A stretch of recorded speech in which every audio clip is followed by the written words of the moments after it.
Good morning, guys. Wow, dress very nice. And wow, oh, helicopter. Wow, and Come on.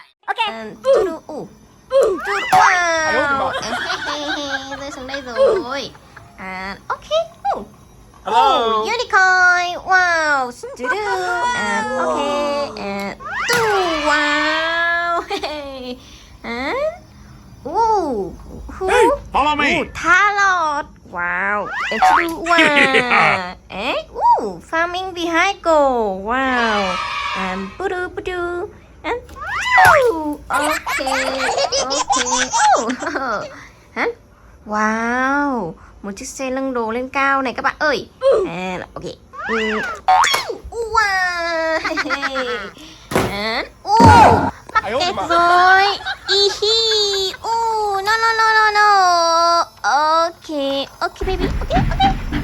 Oh no. Thanos. Wow, hai bạn Thanos ở đây nha. Ok. Hả? Okay. Helicopter. Wow. Ui, có bạn gì ở đây này? Wow, siêu to luôn. Hey. Ta-da. Wow. Một chiếc máy bay airplane. Okay. Bye bye. Wow, bạn xe của mình rơi ở ngay chỗ em bé này. Okay, ở đây nha. And wow, farming vehicle. Okay, pi. Trước cửa nha. Oh baby. Bye baby. Oh, airplane. And okay, đậu tạm ở đây nha.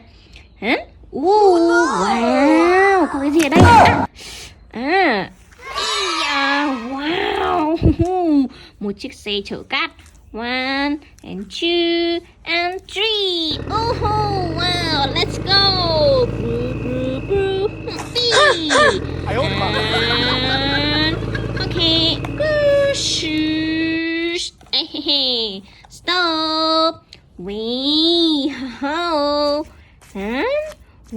Có 2 chiếc bánh tròn nữa này. Wow. Cement mix truck. Wow. Một chiếc xe 4 chỗ xi măng nhé. Ok.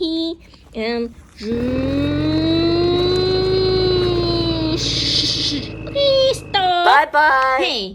Wow. Superhero. Poo. And dinosaur. Wow. Có một cái gì màu xanh nữa này. Wow. Một chiếc xe dùng để nóc đồ lên cao nè. Màu xanh siêu đẹp luôn.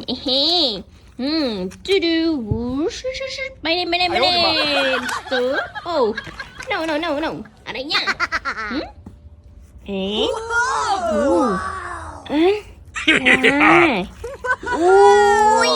Racing car. Wow. Ui, đẹp chưa? And okay. Hả? Wow. Nhiều chiếc xe ở đây chưa nè. Hello Kitty.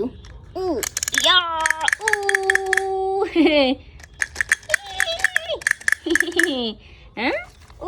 Polly dog. Wait. Wow. Tiger. Wait, tiger. Wow. Yeah.